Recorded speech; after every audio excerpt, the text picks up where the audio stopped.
Hi, everybody, and welcome to a third episode of Women in Pool. And today we have Allison Fisher and Kelly Fisher and JoAnn Mason Parker. I'm sure you know who they are. I don't really think that they need an introduction. Um, so, today's discussion is going to be about whether we should have some sort of like a unified or just one rule set. We're going to talk about rule sets and other things, and how different rule sets, excuse me, may affect the industry. Um, or should we have it where it is just WPA or Texas Express? And if that is true, how that might affect, say, the APA, or VNEA, or just different areas. Um, so, um, should a tour, an individual tour, for instance, have follow the WPA rule sets? Um, uh, Different skill levels may not be able to, or do you think that the skill levels should be following it to make them even better than they are?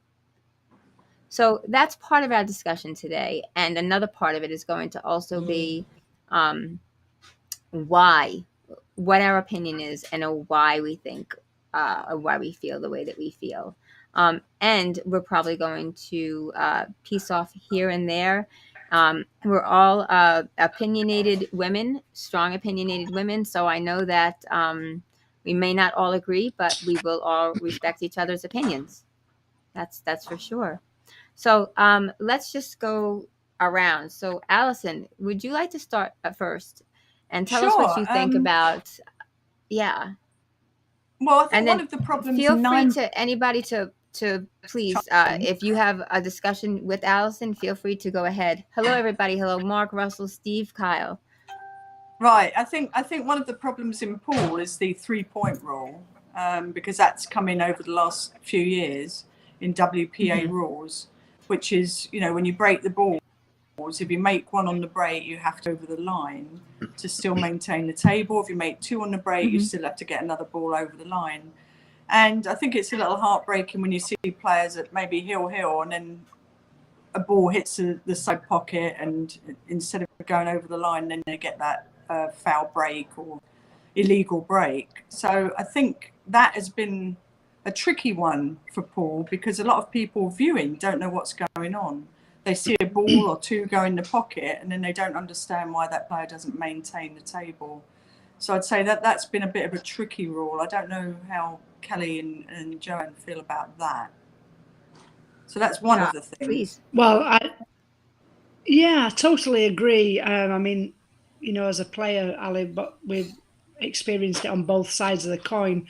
Um, and I think that, the reason that rule come into play was because when the magic rack come into Mm-hmm. effect, then that made it a whole new ball game again, because players were soft breaking Yes, and yes. controlling exactly the wing ball went every time. Oh, still does, but the wing ball goes every time.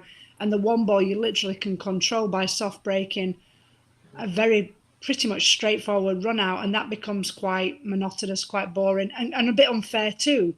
So, they had to do something in order to not allow that to keep happening, especially for TV, because it kind of got repetitive and a bit boring, I would say.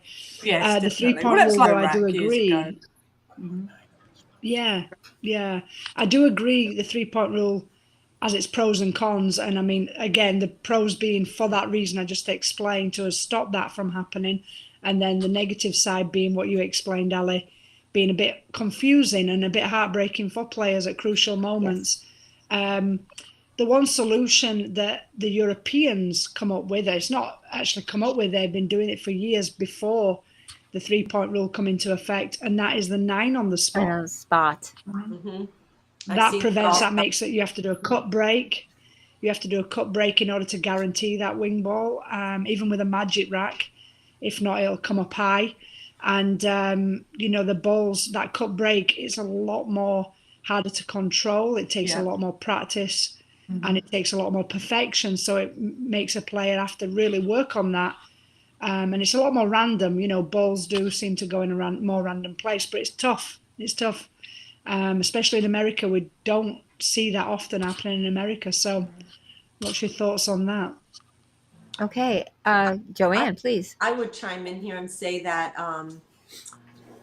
straight through the years, look, I've just come back now inside of this last year, but I have kept my eyes on the game and seen these different rules popping up and coming and going and so on and so forth. And straight through the years, there has not been a specific way the balls get racked each rack. So it's always been just where the one's on top and the 9 is in the middle, right? And they've never come up with a way, except this other thing of these pattern racking type of deal that goes on, right? But there's no formula to, especially now that you're racking your own, to really prevent certain ways of the way the balls are getting racked. That shouldn't even, in my opinion, that shouldn't even ever be in question. They should have, if this is, let's say it's the third rack, doesn't matter what the score is, it's the third rack being played, this is the way the balls get racked in the third rack, let's say. And there should be an order to that. I think that could eliminate certain things. But as far as this other thing as far as the balls having to go past the line and whether a ball goes in or not go in, that, of course, because of the magic rack, that's what has happened. Well, they could always eliminate and that's the question. So we have multiple areas in pool in which people are stepping up from tournaments, and so 3-point rule is one that's not used. Then there used to be a dress code which is no longer pretty much required, and now we have people wearing earbuds, which I have my own personal opinion on. I do not like earbuds. I'm just going to state that for the record. I agree with you. I feel it. I'm sorry. I completely agree with you. I think I feel it to be disrespectful. I don't see the professional side of that. And moreover, when you have the earbud in and someone says something like you're on 2, you don't hear it. Well, now all of a sudden there's a fight at the table. Yes. There's so many parts of this. There's to talk about with the rule set. There's earbuds. There's dress code. There's the 3-point rule. There is winner breaks versus alternate. Should somebody really be at the table? Like, these are all the topics within this that I'd like to touch upon. Should someone win and be able to continuously play and have someone sit in their seat? Or do you think that maybe just because someone is of a lower skill level, they should have an alternate break to make it more fair? And please, in the comments, put your questions down and your own thoughts as well. We want to know what you think. Allison, what are your thoughts about, or whoever would like to go at this point, what are your thoughts about the dress code? Should it just be neat and clean for people in, just say, the APA? Or should everyone have it so that it's unified, so that, if pool wants to be pool and billiards wants to be billiards, this is the way it should be. It should be one and straight. And Ivan and I from Simonis, we had talked about this just the other day, the professionalism in pool. So I'd like to see some sort of unification in some ways. I like uniform. When I'm watching, I like to see the uniform of people. Obviously, it's gone more sporty now, which is fine because it's a sport. But I think it doesn't cost a lot to put on a pair of slacks or, some nice shoes. But it's about how you individually feel about yourself. And I think when you dress up, it makes you feel better. And I actually think it makes you play better too. But that's just my opinion. That's the way I've always felt. I think you should represent yourself really well. So it doesn't, I don't think you'll ever find me playing in jeans so much. That's not really me. I would like to be dressed to play. So what you're saying is, now that we have jerseys to wear and to represent our sponsors, that's still fine. But wearing, I would never be caught playing in sweatpants at a tournament, which people have tried to do and have done in my tournament. But you're... just to chime in there, I'm actually seeing that a lot among the guy players now at tournaments they're playing in. They're in their sweatpants, and I'm like, I don't think that's a good look for the sport. No, That's I just don't my allow opinion. sweatpants, and I don't allow any ripped jeans. Everything has to be neat and clean.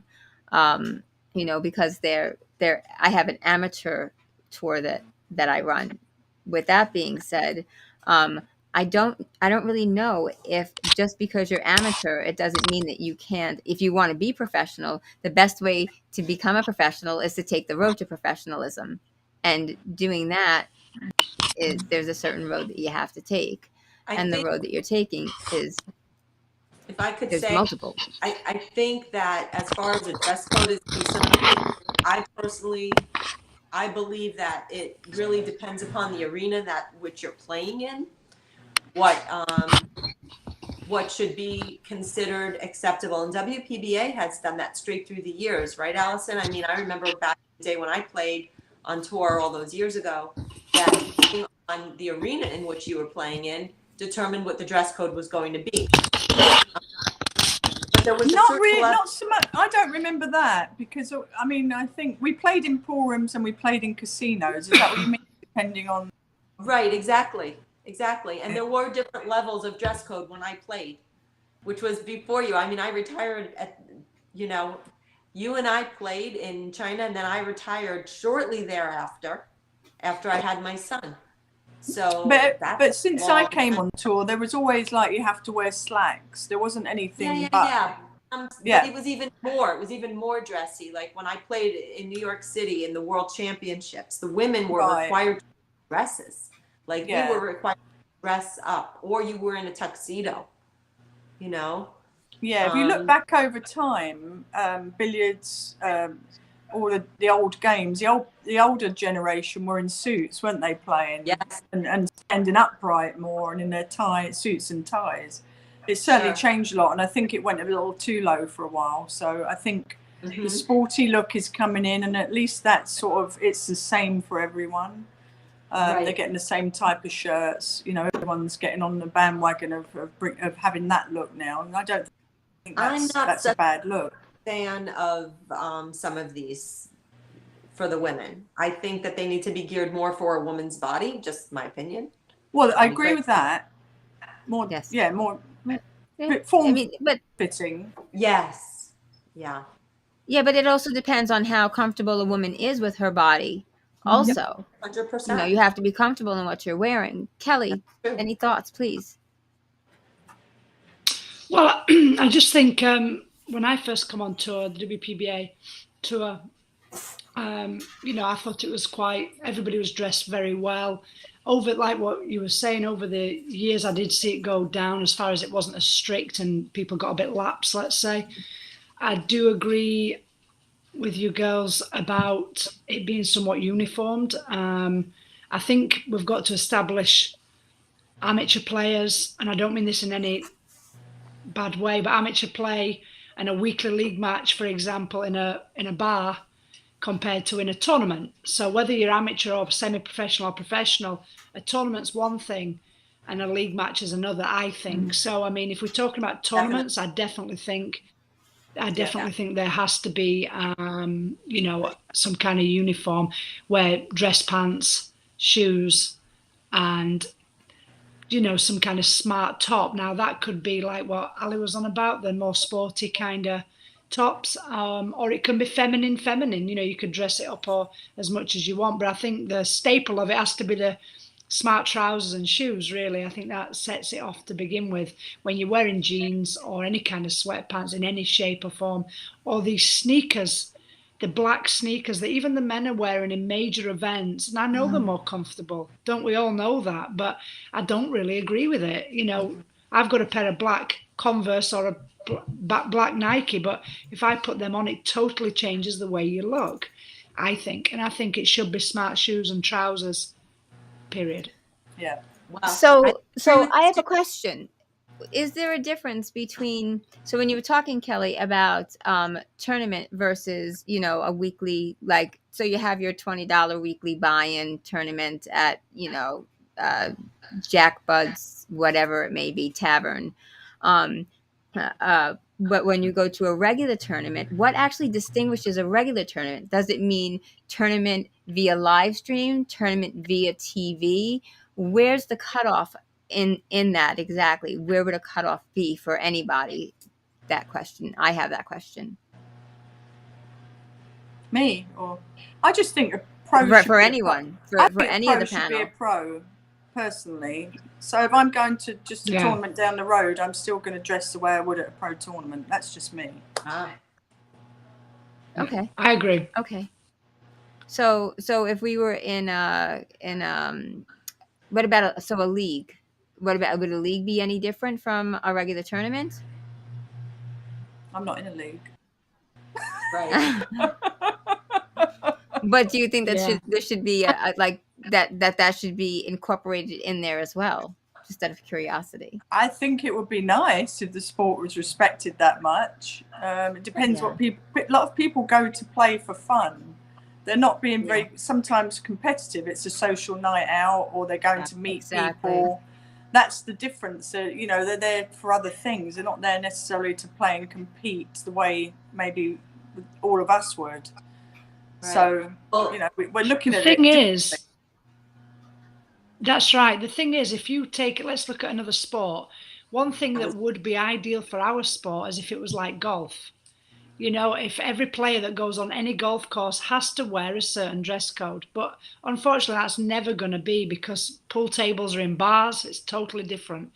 If you look at tennis, I can't see the local tennis court down the road that I have to wear white shorts and white top and a certain dress code. So then I could go in my trainers, my sneakers. I'm talking to everybody in America here. My sneakers, and I can wear whatever I like. So I think there's, the easiest way to not confuse the matter is just, if you're in a professional, televised or semi-professional, amateur, major tournament where there's any kind of streaming pictures taken or TV, then I think it's a must. People have a choice when it's anything else. I have to say though, I was going to go where you did, Kelly, as far as the other sports are concerned, because I'm also a golfer, and so, not to say that every single golf course I've played at, you don't end up seeing people out there even in jeans, because it does happen, and they don't throw people off. It depends how fancy of a club it is, how pricey the club is, what they expect, and what they'll put up with. But as far as now, even in the major tournaments, we're seeing that the players are allowed to wear these different kind of tops and different kinds of pants, for that matter. I don't think that dress shoes really goes with that. Like, it makes more sense to have brand new trainers, sneakers, that makes sense. And then that also comes, which is a great thing, to put more sponsorship out there for people.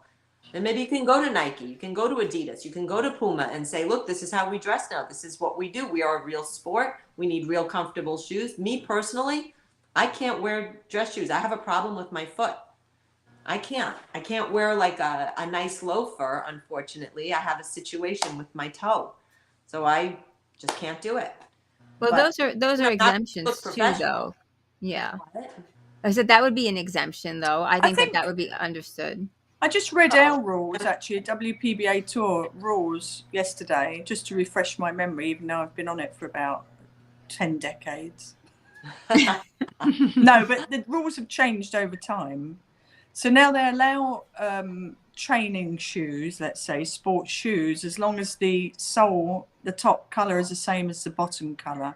So you can't have a white sole and a black top. As long as it all looks uniform, they allow that. So that goes to what JoAnn's saying, really. Do they have to be black? If it's black, it's black. Black bottom, black top. Okay. Well, you can't have pink shoes, can you? Pardon? Can you have pink shoes? You probably, if you want to wear pink, Kelly, I'm sure they'll let you. Can both of you say pink again? But it has to be pink and pink. Can you say pink in British again? Pink and pink. Has to be pink and pink. Pink. All right. I'm sorry, Kelly. I just made her ears bleed. I know. Just to finish off there, because we could really, I just think that what JoAnn was saying, I understand it. We are a sport, and I'd love to see it go the whole sporting way. But it's how to say it, where we are live now, including myself here. Not everybody has a perfect sporting physique, such as in tennis they do, because they work out, they have to be fit to maintain a high level. So not everybody necessarily has a sporting physique in order to look smart with sports wear. Very true. So it has to Very be, good point. and Yes.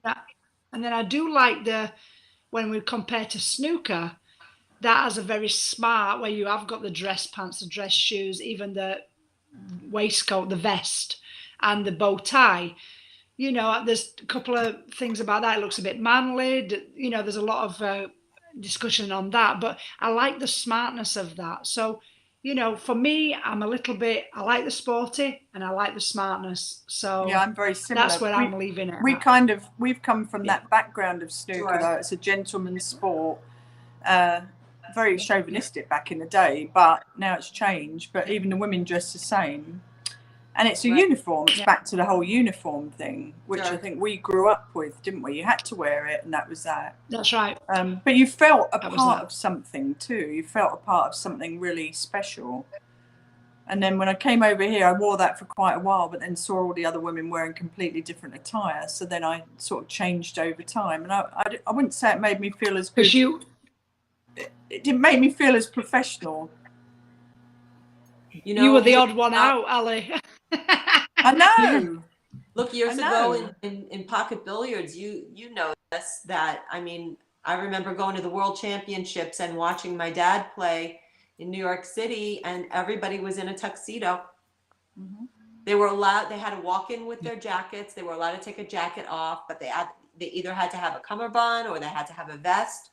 And that was the way it was. And they played fouls on all balls. Yeah, with long sleeves. Yeah. That was not so easy. It's the same with what we grew up with, too. but rules are rules. But the problem is they don't have referees at all the tables, and then it ends up as a fight. As I didn't, you did, all this, your hair touched your ball, no it didn't. There's too much of that goes on for that. That happened to me because my hair was much longer than this, and during an event, I won't mention the event, it's not a bad thing, but they said, you do realize this is all ball foul? And I said, well, yes. And I was going to be disqualified unless I put my hair up in a scrunchie. Because if my hair was that's another thing we could literally discuss about. Available. Yeah. So that's another rule. Look at what Kelly and me had to do. We did this for the good of the game, that's didn't right. we, Kelly? Oh, I come on with long hair, didn't I, Ali? Oh, well, didn't I? Yeah, yours was out there too, Kelly. It wasn't just down here; it was out there. This is where we move on to the next question, I guess, huh? Yeah, I had back in the 80s, I had the Madonna thing going on. So, but that's in the past. Anyway. Yes. So, all right. So in all, this is one that really does get to me. The earbuds. Oh. I just think it's a big no. It's a definite no. Gone. No, anything that unanimous. Stops you there, you should be present and you should be dealing with pressure. You shouldn't be wearing earbuds. You shouldn't be wearing headphones. If you're going to play it, play it without. Yeah, agreed. Agreed. In my tour, they would always complain, well, why can't I wear it? So I allowed it. But now that we're starting the new season and we're coming back in, there are no earbuds. There's a difference between the comfort, and then it's always starting. I always feel it's disrespectful to begin with, but I do feel that it's disrespectful to your opponent, but it also causes a lot of problems. So we're unanimous on that. We don't even need to go any further. Another question. If you are at the table, how forgiving are you of this? Because me personally, I try, but it is ultra painful. if Kelly and I were playing, like you, Kelly and Allie, I know you're very close. Would you, Kelly or Allie, should Kelly have forgotten to mark her spot? Just say she were to have forgotten to mark her spot because we're not going by what is put up on the scoreboard. Would you allow her to then mark it the following turn? Yeah, I would. What's mark a spot? What do you mean mark Well, a let's spot? say you've missed putting a game up. The score. Just putting a game up. You've missed moving a bead or the something. score, Would I allow sorry. you to? Yes. Would I The allow score. you to? Now, I might allow Kelly it. I don't know if I'd allow JoAnn it. Okay. All right. Well, we see a separation of Britain and America here. No. So- I think we've come from a background of really good sportsmanship too, in snooker. So I was quite shocked when I came to America and some of the shenanigans that went on, because it has happened to me in the reverse, the other way around. But definitely, there's no point in winning if you're going to do it cheating. Absolutely. So, yeah. That's right. But is that really My little cheating? dog is They did forget to mark it, and technically, if we talk about rules being rules, if it states so in the rule book, Allison, then should it be abided by, friendship or not? Well, I think that if that has to come down to your own ethics, then so be it. But for me, that would be the way I wouldn't say by the rule book necessarily that that's the way I'm going to do it. Right. I agree with you completely. I want to tell a quick little story here. My dad just told me this just yesterday. It's so funny that we're talking about this now. Rod Laver, great tennis player through the years, had a situation where a ball was called in that he hit way out. And it was in an important, crucial time in the middle of a match. And he, on purpose, on the very next served two balls right into the stands and gave that back. Right. Because he knew it, and this is sportsmanship. And who does, I certainly don't want to win if it's not legit. That's not real. That's just what would happen then, JoAnn, in that situation? Just a quick question. What would happen if that was the match point? Do you know what I mean? And then they said, sorry, the ball's in. That's it. I don't know. That's an interesting scenario, though, isn't it? Because that can happen. Yeah. That's what I was going to They ask. didn't have the eagle eye back in the day where you could relook at something. So Or- it comes down to your own, how you feel. You know if you've done something wrong, don't you? You instantly know it. Well, Ali, we've had a few matches, to be honest with you, where things like this have happened. A foul, for example. We were in the Philippines one time, and it was a semi-final of the World 10-Ball Championships, and I think it was me or it might have been you. I can't remember which way around. I fouled. There was a foul that happened. You fouled. The referee did not see it, and you straight away said to me, Kelly, I fouled there. And the referee said, no, there was no foul. And Alice said, yes, I fouled there. And I think he were arguing the point. We've had a few instances, haven't we, where I've done it, you've done it, and you picked the cue ball up and passed it to me. Yeah. Something like that. That's something I would do. I would do that too. But here's a question: would not that in particular, but going back to marking the game, if it were like we called a double hill, and the person that you were playing was someone that you were not fond of, would you allow it?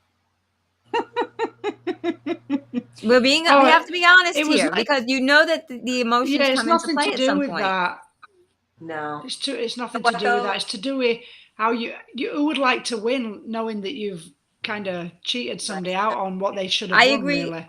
I agree. I'm actually the same way. I've called fouls on myself, done the same thing. I believe it's all about morals, integrity, and value, because you cannot walk away a champion if you don't have a champion attitude and you don't have the way of playing a champion. You just can't. I'll tell you though, years ago when we used to call the referee to come over to, if you're, you and your whoever you were playing, your opponent, if there was going to be a close call, let's say if I had something that I had to call a referee over, if my opponent was going to do something close, when the ref would come over to watch that hit, I never watched the table. You trust. I would just trust it. I would turn my head when the person would shoot, because I never wanted it in my brain if there was that controversy. So I never watched it. Yeah, well, I always That's a did. good. well, that's a funnily good enough, point, you isn't should it? say that. That's a good. You may have just taught me something there, JoAnn. Yeah. Because I'll tell you what. In the last Matchroom event, the PLP event, Mhm. I was. What was I playing? It doesn't matter. Who I was playing. I can't remember. One of the guys, and it was no fault of his. I think it was Omar. It was no fault of his because he couldn't see, and the referee, bless her, she was in the right spot, but I was the other side. And to me, I wished I'd not have looked because it looked like a foul. Yeah. And she said it definitely wasn't a foul. So then that was in my head. And I spoke to her afterwards and she's, Kelly, I can promise you it was not a foul. But to me, it looked, because of the totally different angles, it looked like a foul. And it really bothered me. So, and I trusted her because she was so adamant and she swore it wasn't a foul. Sure. Yeah, that's definitely something that can take you out of your game for sure. Right. And that's why the mental game is everything. That's why I always feel it's a very good thing. If the referee, it's up to them. And it's not you shooting. It's not you saying, well, if you thought the referee was wrong, right? Like Allie said, then you have you don't have a leg to stand on. You can't argue with the referee. You're never going to argue with the referee if they call it a good or a bad hit, really. You really can't. So you're best off, don't look. Okay, devil's advocate on that. So you don't look, but then you see it televised or on YouTube or someplace later, and you see that it absolutely was a bad hit. It is what then? What can you do? It's gone, isn't it? The past is the past. Would you that look? Was up to what I'm saying is that the next time do you look? No way. No. Well, you trust that same referee. Now you're going to see Kelly and me whenever we play and there's a referee around. We'll be like turning around. We won't even be at the table. But like that. The monkey. I'll be like that. Yeah, no, like yeah. I tell you what, I played Gerda in the US Open years ago. I mean, it's a final Love of the her. US Open, and she shot a shot, and it was like a simultaneous hit, right? And I felt the same way. Well, Steve Tipton called a foul, and I actually stopped and I said, "Let's do a rerun," because she's convinced it's not a foul. I don't think it was a foul. And they managed to get them to do a little rerun, and then sure enough, it wasn't a foul, and she ran out. And I'm thinking, shit, she just ran out. No, I'm just kidding. No, but it was a really good match. It was a crucial time, and I could see the look on her face, the disappointment when he called the foul, because her shoulders drop and everything. It really affects her a lot. So I mean, you know it for your opponent too. If they haven't the one I played Kelly with in the Philippines, I felt the ball hit my tip. I felt an object ball hit my tip. Nobody saw it, but I felt it. I didn't see it myself. I felt it hit the tip. So that's why I called the foul. It was just a weird thing. I just stayed down a bit too long on the shot. And it came back at me, and you ran out and you went on to the final, didn't you? Yeah. It was a real So that's time. wasn't it? Yeah, I think you were on the hill, weren't you? And I think you Anyway, I was like, bad time for it to happen, because I think I'd just come back in that match. But anyway, I think so. It happens. It happens both sides. You hope your opponent does the same for you. That's not always going to happen, but like you said, you have to have the integrity and the ethics and win. Look way. Sometimes a person can think that they saw something that actually wasn't true anyway. Yeah, it's really about about where you're sitting. It makes a huge, significant, really significant difference. Really does. That's true. Even with the trajectory of the cue ball, it to me it like you could think, but well, what were they using on it?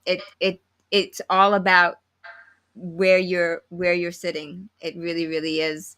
But it's important, though, is the last thing, like for me, it's important that you trust the referee, because, we have sorry to bring up again, a snooker. This lady was a snooker referee. So she was stood in, I know within my. I'm sorry, did you say snooker? She was stood in the correct. No, snooker. Yes, I did. Snooker. I don't know what snooker is. I'm sorry. Ooh. But I knew, and I felt confident, and I trusted her because she was stood in the right spot. So even though at that moment, I pointed, I'm like that, because I'm telling her he's fouling, and she's like, no.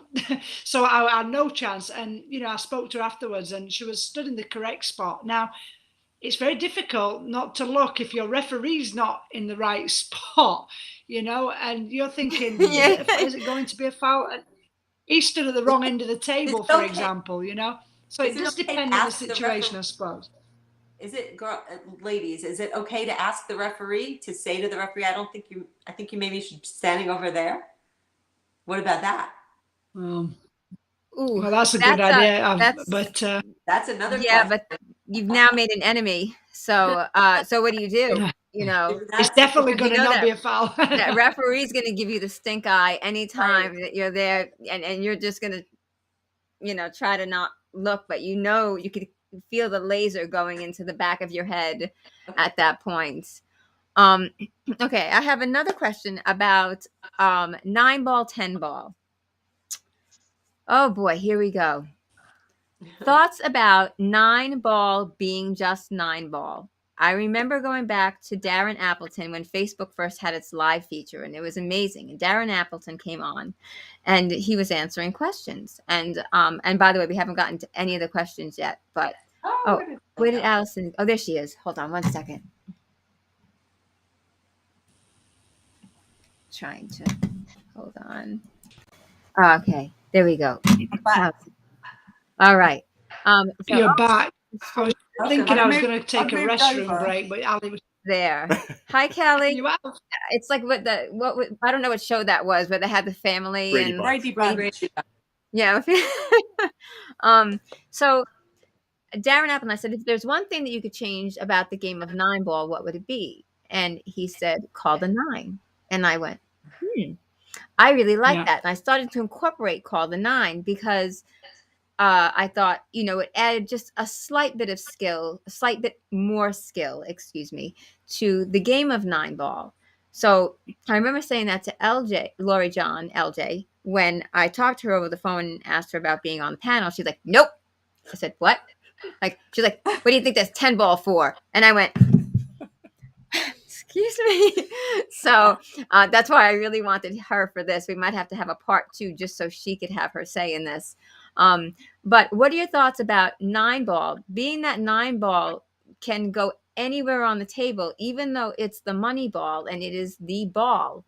Do you think that 9-ball should be called? Should 9-ball be left as it is? The same thing with rule sets.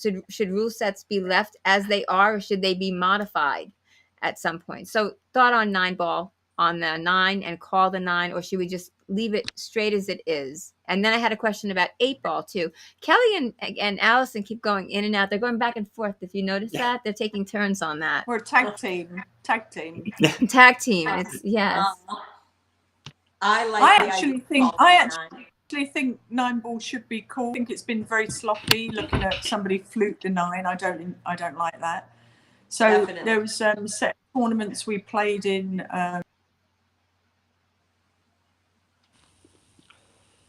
Allison is frozen this time. I'm agreeing. I'll chime in here while she's frozen. I completely agree with what she said. I totally don't like the idea of being able to luck the 9-ball in. I think that basically as professionals, you know where that ball is going. And if it goes in by accident, why should you get credit for that? It's ridiculous. It's a missed ball. That's right. No, I agree. Right, but you have that opportunity for every other ball on the table, which can keep you at the table during a hill match. So I think it should be called shot across the board. So that's what Darren Appleton said, and that's what I started to incorporate. And I got a lot of slack from the players saying, "Why would you change the game of 9-ball?" Why would you change equipment? Why would you keep improving equipment? You're trying to improve something, right? Because it's becoming easier and easier. When LJ gets back, I think that we're going to have this conversation again, because she has her very strong thoughts and opinions on that. Well, we could definitely have an argument on that one. We could make it fun. Oh, there's going to be a little bit of controversy, but yeah, I'm probably going to have my screen shut on that one. So I think it should be called. no, Yeah. So she said that, so she did make a point. She said that's what 10 ball is for. But for me, 10 ball is a much more difficult game. That one ball is It's a different makes a game. It's a different significant. discipline. It's a yeah, Different. yeah. It's huge. I'm not a You woman asked in something pool, but I earlier, can say that. Yes. Gloria, you had asked something earlier, but we didn't really touch on it as far as the oh gosh, now I just lost my train of thought. You must be over 50. About breaking and whether or not alternating breaks or winner breaking. Yes. To Okay. So that's yeah. Right. I'll just give you my opinion real quickly on this one. Yes, please. Part of what makes pocket billiards so unique, different from every other sport, is the fact that you can keep the opponent in the chair in that instance. I like it. I think that's what creates excitement, and I love that idea. And this is why straight pool is so great, because you can lag, the other person can make that opening safety break, the other person can keep that person in the chair, and they never get a chance to shoot. I think that's one of the most special, great things about this sport that we play. It doesn't happen so often in 9 ball, but I think that in the rotation games, even for that matter, but I think that that is a huge, wonderful thing to be able to watch a player stay at the table continuously and break and run out, break and run out, break and run out.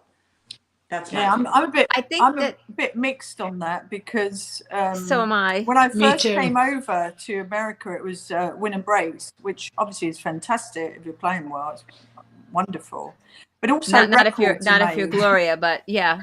Records are created. How many racks can somebody run in a row? I mean, I think that's exciting. I think, but on the But other it's not hand, just about okay. on Yeah, the I'm other sorry. Go hand, ahead. with the players these days, they're so good. If you're looking at all the matchroom events and the tours that are out there, they're so good that it's almost cruel for somebody not to get to the table.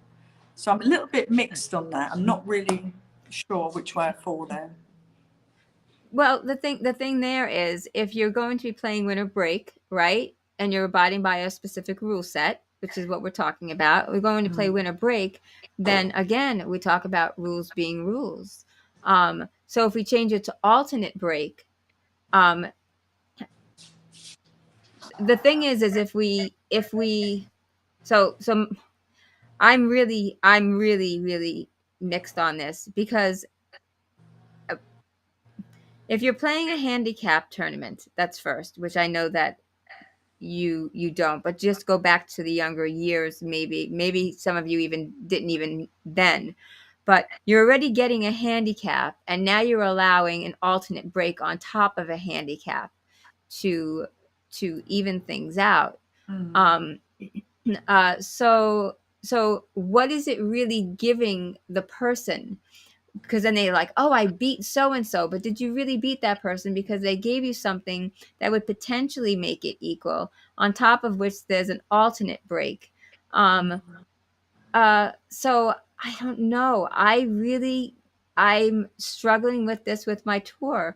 And I don't know which way to go. I think that if you've earned the win, this is one part of me. If you've earned that win, you should take winner breaks. The end. And if the person has to sit in the chair the entire time, then they either need to learn how to lag better, or they need to practice more, and they need to do some more drills, or they need to just say, hey, you know what, I lost, and that's it, as an amateur, and maintain the professionalism. Oh, Kelly, no, I cannot hear you. No, I can't hear Kelly, because she was waving and I thought she just liked me, but Can I I say realized that's something not if the we case. can't hear her? There are tournaments also. That have both in it. They have winner breaks till maybe the final 16, and then they go to alternating break. That's Wait, I'm sorry, I didn't hear that. A I winner think breaks until there the are final some 16. tournaments out there that have winner breaks for part of the event, and then it goes to alternating breaks at the final 16. Yes. So there's a mix too in there somewhere, but I'm not really sure. I don't think it's bad either way. I think you can have both. Both of them can exist. I don't think it has to be one way. And you think I both will of them right now are need good to within? plug in my Might be iPad or able to I'm hear. going to lose power. Pardon? What is that? She's got to okay. plug Oh, her I think iPad she's in. And Kelly, losing you wanted power. to say something. No, It's I still not- can't hear you. I'm gonna hit mute and then unmute. See if it. I'm going to lose power if I, Okay, I have so to. she's going to because I'm get a gonna lose plug to get some But power. I still can't hear Kelly. Yeah, I don't Kelly, know why maybe you should Kelly leave. doesn't. Why don't you try leaving and coming back? Yeah. Go. She's saying cut Cut and then come and back. then come back. Yeah, that might work because that worked for me earlier. Work. Yeah. Work. See, The, I can say this while Kelly's Yeah, off. while I Kelly's can say gone, work. you can practice There. your Practice I'll your practice my English. British accent. Yeah. My yeah. The Practice your side personally- spin. No, I'm sorry. Excuse me, but this is Women in Pool. Yes. No, I'm sorry. You go ahead and type in your Can I questions say it right with there. a high voice? like And will it anybody- be okay then? Wow, that was That's very a little bit better. The, no, that was I very think- improper. I JoAnn, think it's all that going 9 on downhill. the spot. 9 on the spot Yes. Can't hear you. alleviates a lot of break and runs to begin with, even on the higher skill Can players. everybody hear him? I can't hear Okay. Oh, you JoAnn. can't- I I'm can't not hear bothered JoAnn about- now. I'm not bothered about him. I'm lip reading JoAnn at the moment. Yeah. Can't No. hear you, JoAnn. And Kelly, I wonder what happened to Kelly. And Kelly's gone. She I might have hope had she to go didn't- anyway. I hope she didn't take that personally when you went like that. Get out of here. No, I hope not. You know what? She's probably messaging me somewhere saying, I'm having too many problems. We can't hear JoAnn. We've lost Kelly. Invisible woman. Can't Yeah, hear we you, can't hear JoAnn. you. Unless your Boy, voice I has bet- gone very deep all of a sudden. Oh, you know how many people out there are going, why couldn't that be Gloria? Should we take a poll? Should we take a poll? No, Paul. I already know the answer, Allison. Thank you, No, though. I'm joking. I know. So we've lost. Can we get JoAnn back? JoAnn, JoAnn, come back.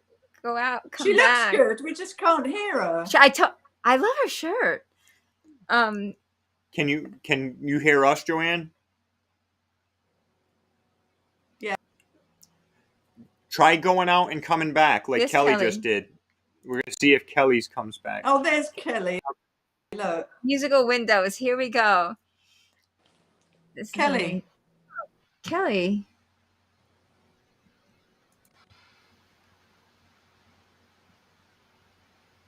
This is a good lip reading show, isn't it?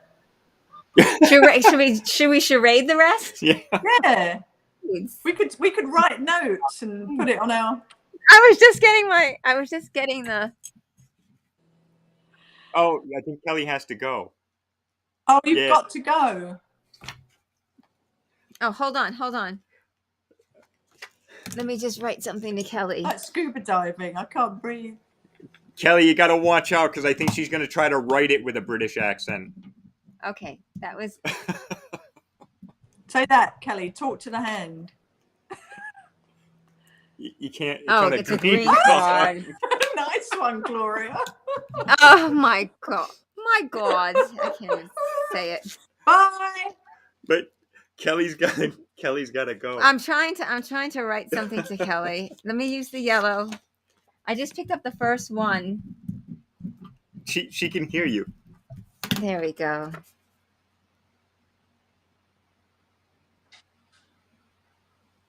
Excuses, is that? Excuses. She can hear you. I know she can hear me. I'm going to get blasted for this later, but I'm going to accept it all. Kelly, thank you so much. It was a pleasure to have you. And you know what's awesome is I can say Harry Potter, Potter, Potter, Potter, and I can't hear Kelly yell at me now. Potter, Potter, Potter, Potter. There. All right, be quiet now. That's. I'll yell at you instead. I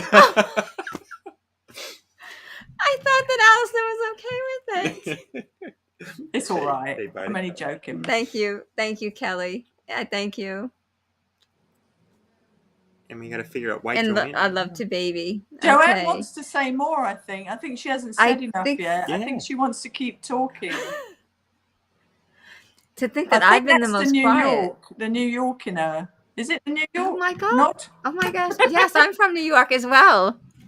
What is it with the Gloria Florida. and Yeah, and the I'm gonna. I wrote on Not the from green New York. card. Now, why?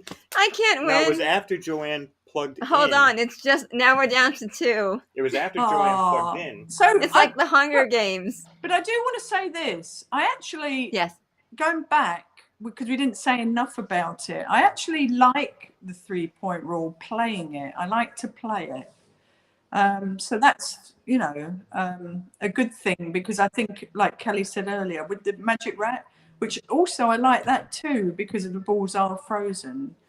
I like that just because you can't hit the ball soft. I've been in tournaments where literally dinking the ball, we used to call it the bird break, and I'd play somebody and they'd just run out all these racks just because it was a bird break. The balls would go in the same place every time, barely any movement. It was no fun for commentary, and it's no fun if you're sitting in your seat. So for that reason, I do like the 3-point rule, but then I think it needs to be tweaked a little bit more. I'm not sure what the answer is. Go to Darren Appleton, he'll probably know. What about soft breaking? Well, I think it kind of kills it a little bit. I think there should be. I like the break. I don't have a good break by any means, but I think it brings a strength to the game. That is, when you watch the players figuring out what to do. Like if you go watch, when we've seen the Matchroom League, the Players League this last couple of weeks, every day was different. You would see them trying different things to make it work. So I think watching the strategy of somebody break and what they do from day to day is really cool. A lot of these guys know, what to do, how to, and they're obviously looking at each other, what they're doing to make it work, whether it be a cut break, full on break, the speed control. There's a lot of really cool things about the break. So I think that's an art in itself, as is jumping. There's so many things you could talk about. Would you do this? Would you do that? So I think the game has to evolve in different ways. I don't think you can just say Texas Express. We're not with the same equipment we were years ago. Equipment evolves, so why shouldn't the game evolve? As long as it becomes a fair playing field, if you're working hard at your game and you're getting good, then you're going to get the rewards. So that's why I don't really like slop pool. I don't like that at all. When I first came over from England, I was like, oh, even the big pockets, when they were big, when they would hit down the rail and pop in the pocket, I'd be like, oh, So it hurt, it hurt me sitting there watching it. So I think going to the smaller pockets I actually like, because that's going to make you much more accurate, much more focused, and you're going to become a better player anyway from that. These are just my own little opinions about it. Yeah, and I mean, I think you only hold like 50-time WPBA championship, so I mean, we take that with a grain of salt from you, Allison. Yeah, thank of course. you. But I've also been through all the different scenarios too. I've been here a long time. I've been here since '95, and I've been on every side of it, the sport and the changes. Some I've liked, some I haven't liked, but then I've understood them. So anything that makes the game better and more exciting, and there's some Predator events that are coming up that are going to be races to 4, 2 sets, and then it's a shootout at the end. Now, that's not the way we play 9-ball usually, but wow, I'm sure that's going to be very exciting. It's going to be nerve-wracking for the players. It's going on now with open events with the men and the women. But it's certainly going to be more exciting, I think, to who holds their nerve to make those spot shots length of the table. So that's going to be something different. Yeah, I mean, there's a lot of people who, and this is off rule set, but there's a lot of people who absolutely, it's really either love or hate Predator thing. But I have to say, personally, or Matchroom, I should say, and what Emily Fraser has done. But no one can ever say that Matchroom, no matter what, that Matchroom has not continued to keep the sport going.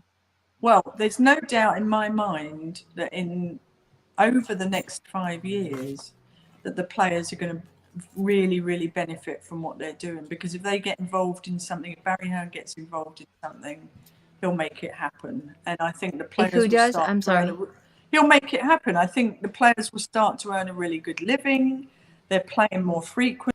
They're not a tournament here and there. They've got something to strive for.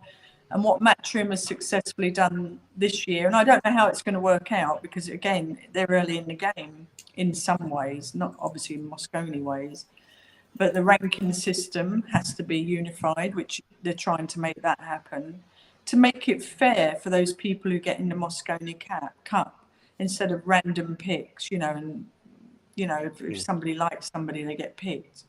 So now they're earning the right to be in that Moscone Cup. So there's a lot to play for, and it's going to make the players make a living from the sport for a change, rather than a few. So it's creating more events. Players get more excited, and the spectators can be more excited, because there's a different flavour maybe to each event, and I think that's a good thing. But they are focusing in on 9-ball. They're calling it all 9-ball, and they're making that 9-ball big now. So the rules will be standardised through that, I think. Have you since we're here alone? Have you? There's a bunch of comments and questions, but I wanted to ask: have you always been? Uh, I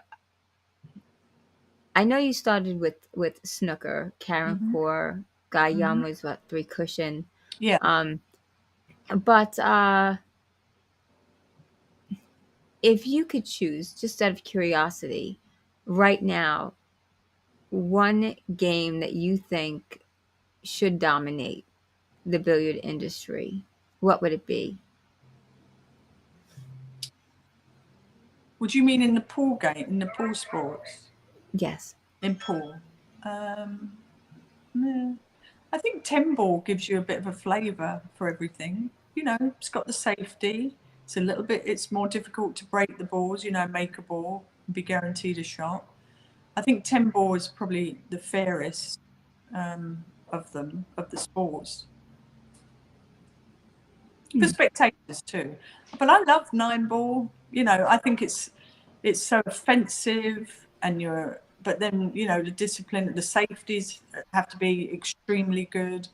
But I think 10-ball is a really good game for the players. I think I like 10-ball because of the break. It's almost, even if it is winner breaks, if that is going to be the format, you're more likely not to get out and have somebody else get a turn at the table. Yeah. You're seeing So if you play 10-ball, I don't think that there should be alternate break. I think that with 10-ball, it should be winner break, because it's more difficult. Yeah. Personally. Why not alternate though? If you're going to alternate 9-ball, why not alternate 10? I don't know. I guess we'll just have to see as time goes on, because the game is it's evolving tremendously. The games are evolving. The rules are evolving. We're becoming more and more. Things are just changing. They're changing constantly. I think it's wise also, and I think Matchroom do that. Emily pays attention to people's comments, observations, and I think they listen to the players too. And I think, when you get a top bunch of players, they would be capable of standardizing rules across the board, because they know what's easy, what's difficult, Right. And I don't see a problem with consulting with the very best players in the world. And why not let them make the decision what it should be? Why not? They've been playing that's for what a long time. They're professionals. I agree. And another idea would be, because yes, making the rules, or Emily making the rules, or whomever is behind the scenes making the rules. But what about what the players really want to watch too? Because you get more viewers if someone's watching something and saying, "Hey, this is what I think." I almost want to take a poll on what players like, and play it that way. Well, I think that'd be also a good discussion, but amongst not just one or two, like get the top 16, 32, 48, What do you think? Yeah. What should the rules be? Let's kind of sit down and discuss how we should go Yeah. forward. And I think they'll do that and make it so it's one way, one thing. But we're only going to know by the people out there watching the game too, aren't we? Like what they prefer. Right. Do they prefer these short races? Do they prefer a longer race, for alternating break, winner breaks? Well, you're getting some feedback on the feed here. A lot of people like alternating because let's say I break Yeah. the balls and I lose my serve, then that's me. I lose that game. I lose. Then let's say Kelly runs out on me next game. I'm 2-0 down. Now I've got a chance to come back. You have to keep winning your serve, and some of that comes from making a good break shot. The strategy and skill of doing that, so that you get a shot on the one ball. And so that's kind of winning your serve. So the alternating break is a skill in itself, but the winner break is exciting because that's where records are made. How many racks? Very what's the true. most racks that somebody has run? Obviously, it's Jason Shaw at the moment. I remember when Jason Shaw broke the record, they had so many questions. That's Was he incredible. using the same equipment? Were the same size pockets? Like, obviously, the equipment is better now. But even when John broke it, obviously the equipment's better now than back in the day. Excuse me.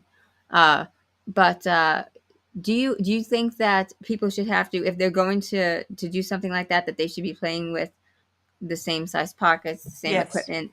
Yes, Mm-hmm. I do. I think that should be, if somebody's going to go break that record, it has to be exactly the same. You have to play on the same equipment. Which actually is difficult because of the fact that Willie Mosconi, what he was playing on probably was a lot different than what John or Jason played on. Wasn't he But playing on an 8-foot table? Well, Was he playing on an 8-foot table? Did they have bigger pockets? Did they have bigger pockets then? No, well? my understanding is that everything was matched exactly.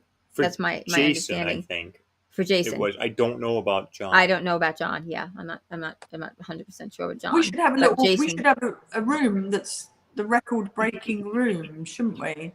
This is where people come so it's to try always and the same. Yeah. Yeah, actually, that's a really great idea. Well, Allison. the thing is, you know what? Jason might actually agree with that anyway, because I think he broke it in his room, so he wouldn't mind people going into his room if they. Yeah, why not? If you're going to break that record, go and play on this equipment where it was done. That record was made, and see if you can beat it. Right, but will the table actually? How long will the table be around for? So if it's going to be over the next, just say, 50 years. Well, I'm sure Jason would keep it. That might be a good suggestion to make. We can make to Jason, or that. I mean, but you also have to Jason, think: were they the same? Were they the same rails? Were they diamond rails, or was it a brunt? Gloria, are we going to have to bury that table in a time capsule? Yeah. Yes. There are so many people here with questions. I want to apologize because we haven't gotten to the questions. We've kind of just delved so much into this, and this my sincere and honest apologies on that. The fact that we hadn't gotten. Maybe we can. Allison, would it be okay? Because we do have to wrap up. We've been on, but it would be okay if we just took maybe 3 or 4 questions from this. Sure, of course. Okay, because I want everybody out there to know that we do appreciate you. We do appreciate your viewing. Women in Pool, please share this. Please follow it and like it, because we really do want to grow. We want our voices to be heard, and we have just as much to say as anyone in this industry. So let's take a look. Something that would be really relevant. Good point, JoAnn. We did computer generate racks that had to be put up. Mark White. Maybe let's see what Mark White has to say. Let's just take a look at this. Can you see that, Allison?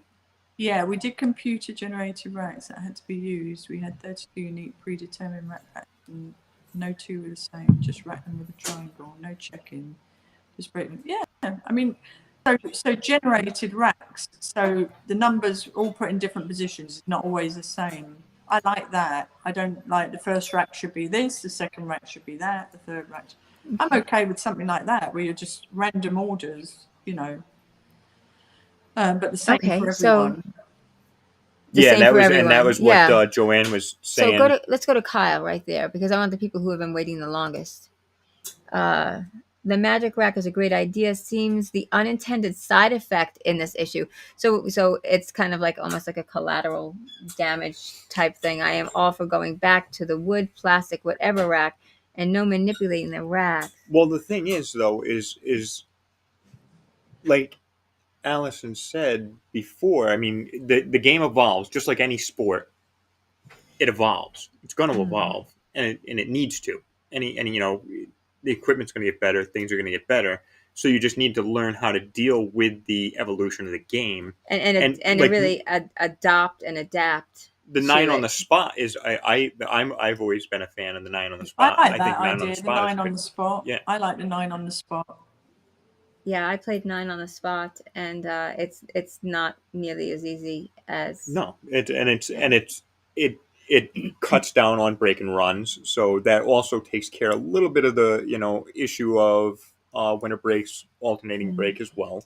So I think that would solve a lot of issues. I think the U.S. should switch over to that and be in. I think a unification of Europe and Europe, Asia, and the U.S.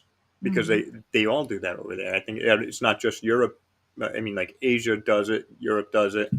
It's only us. We have to be different. we're the oddball out. Yeah. Tony wants to say that I'm not a fan of the templates. Balls do slide over them, and when you have a ball sitting, well, the whole idea of that is the template should be a really good template so that there really aren't any problems with them. Tennis shoes that look like, oh, we're back to the shoes. Tours, tournaments. Yeah, I'm okay with the shoe thing. How would you feel? Let's take a look. So here, Allison. I'm gonna have to disagree with that. That's why we have different. That's why we have different games. Yeah, I definitely like the 9 ball being called. Yeah. I mean, I don't like. I've played players that have hit like 2 and 3 rails at crucial times, and it's kept them at the table. And I'm like, they missed the shot by a diamond, and it's gone 2 rails and in the pocket, and there's nothing more frustrating than that. I'm like, dang it. But I don't think that all balls. Yeah, I think that will get a bit long, long-winded in a lot of places. But I think frustrating. I think quarter 9 puts a little bit of heat on too. Okay, what are your thoughts on 8 ball? So if you make the 8 and scratch, should you be able to win sitting in your chair? Oh no, I think if it scratches. Oh, you're saying should you pick the ball up and have to make the 8 if it respots, like in 9 ball? Well, I don't know. That's been the rule forever, isn't it? That I've played 8 but ball we're talking before, about evolution. And I'm not a great 8. I don't play it right. But I've been doing years ago. I was in Canada and I was a snooker player, and they got me playing pool, and I was playing 8 ball. And in one bar it had this rule, in one bar it had a different rule. So when I thought I'd won, I'd lost, and when I thought I'd lost, I'd won. It was just the weirdest thing. Because every league has a different rule at that game. But it makes sense if you scratch on the winning ball that you lose a game. I think that's a standard that everyone's known for a long time. But it's not like that with 9 ball. It's spotted. So it's spotted, but that's always been at 9 ball, isn't it? That's always been 9 ball. Yep. So Lil Chris wants to just say hello to everyone. He had the pleasure of meeting Allison in Texas. Hi, Lil Chris. I was watching one of your videos today. There you go. Look at this. This. But he has not met JoAnn. I guess we're a little bit late on this one. Sorry about that, Chris. Apologies there. We kind of got into it. You know how women are when they talk, but people like to say. They don't stop. Especially Tony, if they're be trying quiet. to say Harry Potter. What is that? I think alternating break is better. Okay, I was just reading that now. So what was it? Is this Little Chris here? William Reyes. Oh. And I can't imagine watching a tennis match and the other player will not get a chance. Yeah, I know. I mean, I've been on both sides of it. you know, I like the winner break. So, but the alternating break, is that fairer? You know, I think so. Really, at the end of the day. Looking at it from his perspective, when he gives the analogy of a tennis match, it actually makes it a little bit different, doesn't Well, it? that's always what But we it's were not told when tennis. it first came in. You've got to think of things like tennis, where the opponent gets a chance. You know, Oh, you've got the breaking, you've got the serving through a whole game, haven't you? And then you swap games, it's the other player to serve. Well, thank you, Michael Jordan of women's sport. Thank you very much. Michael Jordan is my favorite, actually. Let me see. Take a look. Let me just take a quick look at this. What does he want a safety break? One pocket has an offensive, defensive. Todd, yeah, he plays. Well, played in my tour. 9 and 10 ball are both offensive types, so maybe they should all be push out after the break, or 9 and 10. Oh, that's an interesting. Yes, it is, isn't it? Todd comes up with a lot of good stuff. Can't Yeah, read the that's rest of quite his comment interesting. because The it's too safety. long. How frustrating if you're straight in the one though. Yeah. Can we screenshot that really quickly? Seeing that you have the yeah. All right, so let's just go down. Hello back to you, Chad Kosher. Little Chris, here's a question. Let's go back to little Chris down here, and then Here's a question. right here's a question. It's longer, so we'll put it up there. Oh wow. When the I know. evolution was I stopped. read this while I was perusing to the right of the screen here. Okay. Where does it stop? That is a good question. When does the evolution rule stop? The 3-point rule came out soft break, and we've talked about that. Template racks are not liked because it makes the game too easy, but then players will complain. You would complain if you go back to the regular rack, definitely, just because of the manipulation, because the balls don't always fit very well in the racks. Mm-hmm. There's gaps. You're not allowed, are you allowed to check what your opponent's doing? So at least with the template, there's not the manipulation there. Yeah. Alternating breaks do favour the lower ranked player, in my opinion. Yes, Stephen, definitely. Oh, here. All right. Hello.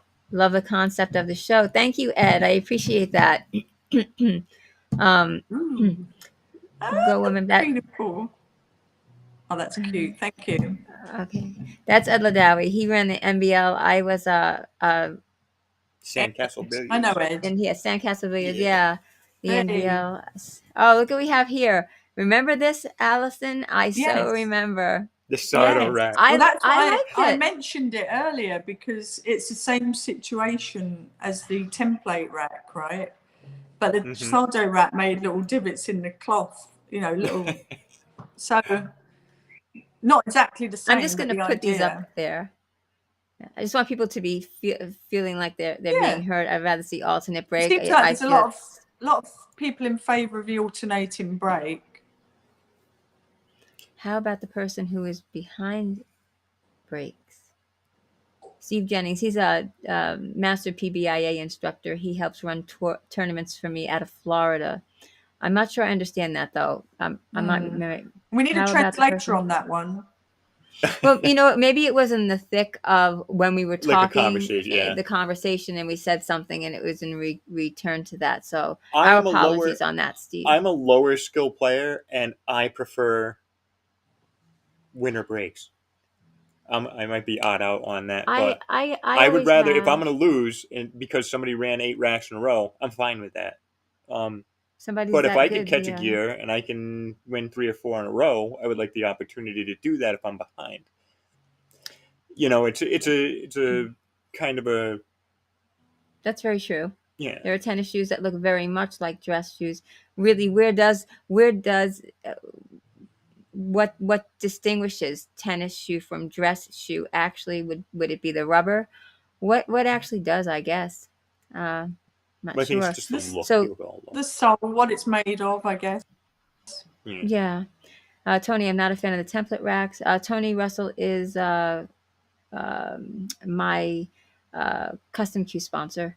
The boss light over. Yeah, I think we had seen that. Okay, so Yeah. let's see. All right, Curtis is saying we have to cut Mark White. What does Mark White say here? Good morning, evening, ladies. See you at Rio. Okay, there we go. Will do. All right. Somebody right. said And that, then, I think Todd, again on the other side, about the Predator event coming up.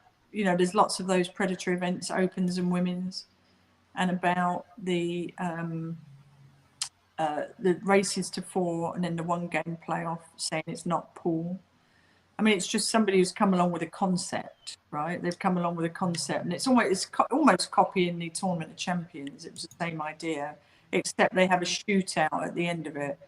I think you're going to see some new people coming in and winning those events just because it's so different, and a lot more pressure out there. So it's going to be interesting to see if the same people are victors at the end of these events. But it's just something different that they're trying.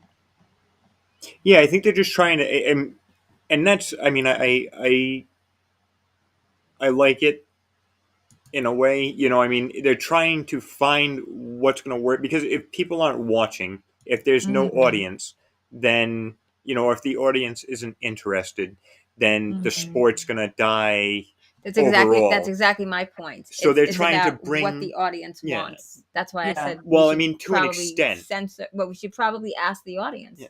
Well, to an extent. I mean, Let them have an online vote.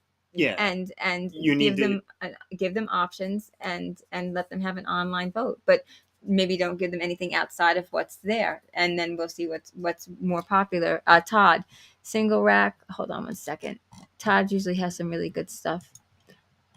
Let me just, See, this whole, how do you feel about the person who's behind in the score breaking? Like, where do you start and stop that? I'm not really. oh, yeah. I don't know. Like, if I go I'm 3-2 not up on somebody, am I supposed to let my opponent break? Yeah. That's it. Yeah, like when do you decide to let them? You know, When does that when do they break? happen? Yeah. I'm leading 1-0. It's your break. Oh dear, it's 1-1. Who breaks now?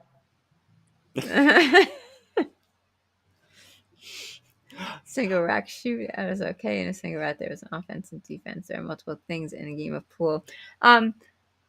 True. So, anybody that has, or when we restream, or if you look back at this, let us know your thoughts. No, not so much the questions, but let us know your thoughts. Alternate break versus winter break. Let us know about the earphones. Let us know about the dress code. Give us your actual opinion, your thought on what it is, because you're the reason that we're still here, that people are still here, that I have viewers. Without that, hey, and Debbie, she's on the circuit too. Are amazing. Oh, exciting to see. Absolutely, juniors, no doubt about that. I also read earlier, just want to say it, that Jason Shaw's record was made in Virginia, wasn't in his own pool room. Oh, it wasn't in his. I didn't know that. I thought he was. Yeah, Master I read of earlier, Legends of Billiards Academy in Virginia. It was Legend of Billiards, I think it was called. Billiard So then Academy, I wonder if they came wouldn't. Up there.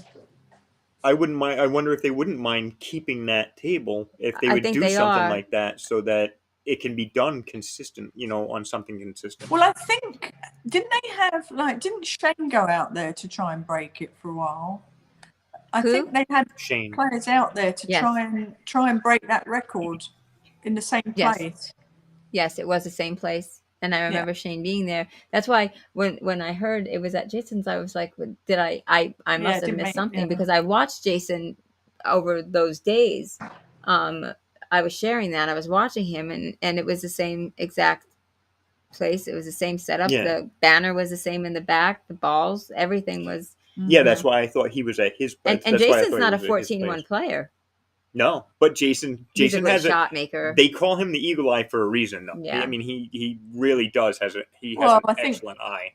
I think what's amazing about that is just the concentration, isn't it? The stamina to do that, because there's a lot of easy shots in straight pool, so it's easy to make silly mistakes. If your focus isn't there, and his time was up, but he decided, didn't he, to stay on and do it one more day, and that's when he made the record, because he obviously felt he was close to doing it. So it takes a lot of stamina. It does. It does. And he was really dedicated. What's the best game? Curtis is telling me we have to wrap it up, and then he comes in and talks 4 times. But so I'm talking about mixed signals. What's the best game for an amateur to grow his or her skills, Stephen? I think straight pool is a great game. Straight pool. To learn. That's what I would say. Yeah. To learn a short little shots, you know. Yeah. Yep. Agreed on that. And I think that Todd meant instead of tried for the 14. Oh, he Oh, there you tried. go. Okay. These are the players that tried to break the record Yeah. that John held originally. That's what he's saying. Yeah, that was fantastic back in the day. Yes. Matt Braun and his wife Betty Ann used to have the Tournament of Champions and big shots, and various other 7-ball, all sorts of events they held at the Mohegan Sun. Oh yeah, I remember the one time over at and that's when I started the tour, 2007. You were there. That's when I met Kelly for the first time, and that was over at Twin River. Remember when they had them over at Twin River? Yeah, I missed that because it's only 15 minutes from me.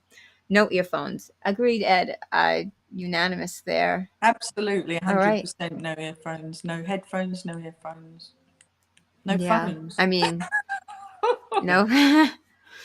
That's another thing that is a frustrating thing when it's not your shot, and Oh, like I have to over here because I'm looking at like Kelly or yeah, but or in a somebody's match, trying to that's get very, through. I think that's really disrespectful to the opponent, and I Yes. think that's a form Yes. of sharking myself. Mhm. So I completely And that's agree. another topic I wanted to touch on. But you know what? I think we should probably do a part 2 on this. What do you think, Allison? yeah, I think we I need think that another LJ. one. It just keeps Yeah, going I and agree. going. Yeah, because this is something that we could talk on for a very long time, and it's engaging. This is called Women in Pool, but I think that 90% of our audience are male. So thank you. We I like to appreciate hear the that. women chiming in. Yes, especially if a woman knows what she's talking about. People have asked, well, Gloria, who are you? What do you belong on the panel? I kind of put this together because this is the I thing. think that you wanted to hear it. It's the So. sport of pool. It's not the sport of men's pool. No, It's not the That's sport of exactly women's it. pool. It's the sport of pool, and this is just But the there was that whole women's there's side a of LJ. That's why LJ is such an integral part of this. Also, like each woman on here, it plays an integral role for a reason. Uh, and we all have different opinions in different areas, as everyone does. We all express ourselves differently. The only commonalities are British and New York. Other than that, we're all individuals. But anyway, on that note, thank you everybody for tuning in. Thank you, Allison, for staying You're welcome. Thank you. the extra mile. staying the distance and still being able to hear you.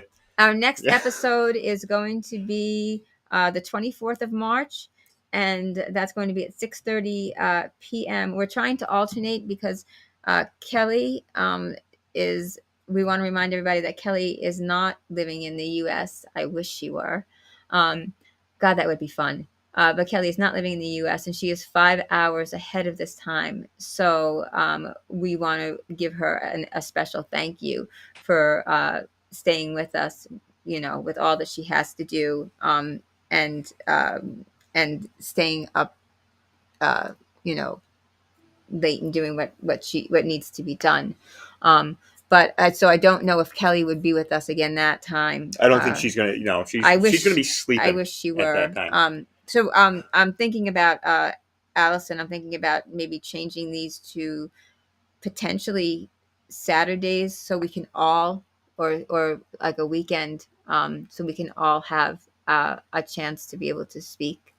And I'm thinking about bringing some juniors in. What are your thoughts on that? Oh, love to hear from juniors. You've got to have the juniors in. Yeah, I'm thinking about bringing. I've already talked to Kaylee McIntosh, and I wanted to see what her thoughts were. I don't know if she'd have time, but I would love to bring like the April Larses and Christinas and different generations. I mean, from even 10 years old, see what their thoughts are. when they're starting you out. should do them as individual ones, like the teenagers, and then do the 20s. Yeah, the that would be perspectives. fun. Yeah. What would be really fun is to have one generation, and see how different the thought process is as it goes down and steps down within the You same. could bring them in as special Yeah. guests too Yeah. on with the panel. That'd be cool. Definitely. So again, Minnesota goodbye, right? Gloria Yeah. can never say goodbye just once or so long. So Allison, thank you so much. You're welcome. And I'll be in touch the 24th. Hopefully Allison will be able to join us then. But in the meantime, UK isn't ahead. Kelly could make short afternoon session with proper notice. I can't see all of that. Can you please put that up on the screen? Right there. Laura, what did she write? UK Yeah, isn't she's 5 hours difference to East Coast 5. time. Yeah. She's I'm not sure down. Kelly She's could make probably it. not in bed now. She's probably down the pub. She's probably going to hit some, an early afternoon session with proper notice. Yeah. Well, that's how she made it this time. That's but, what we. But Yeah, it's that's what we 6:30. did. At 6:30, she's Yeah. So, So okay. So there are a lot of things that are behind the scenes too. So, all right. So here we go, and we'll see everybody the 24th. I'll be putting up another episode. Please stay tuned, and please, as I said, the best way to get us out there and to get the word out and to get viewers. People are always asking questions, always wanting their questions answered, and here you have a platform, and a platform specific to women and their thoughts. So please be sure to utilize it. And Allison, hopefully we'll see you on the 24th. And happy belated birthday. Well, thank you very much. Another year older, another welcome. year wiser. I usually just get the older part, but yeah. Yeah, I just try to throw the wiser in. I'm not saying I am. I'm just. For me personally. Yeah, you were recently too. Happy belated birthday to you too. Thank you. I appreciate it. Yeah, Ava actually too. Yeah, Ava, Okay. her husband Mitch. There's a few little Pisces and Aquarians out there. There's a ton. Gerda's Aquarius actually too. Yeah. Yeah. My mother. It seems to be Capricorn, Aquarius, and Pisces are the 3. Guy Young is a Capricorn too. But anyway, this is not astrology. That's another episode. Another episode. It's astrology 101. Yeah. I'll make a page about that. Mystic I'm sure. Meg. Yes, actually, don't give me any ideas, Allison, please. No, all right, I'll shut my gob.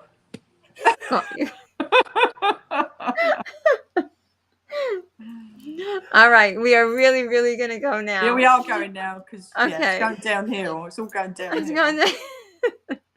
Have a wonderful evening. You too. Take care, everyone. Thanks for tuning in.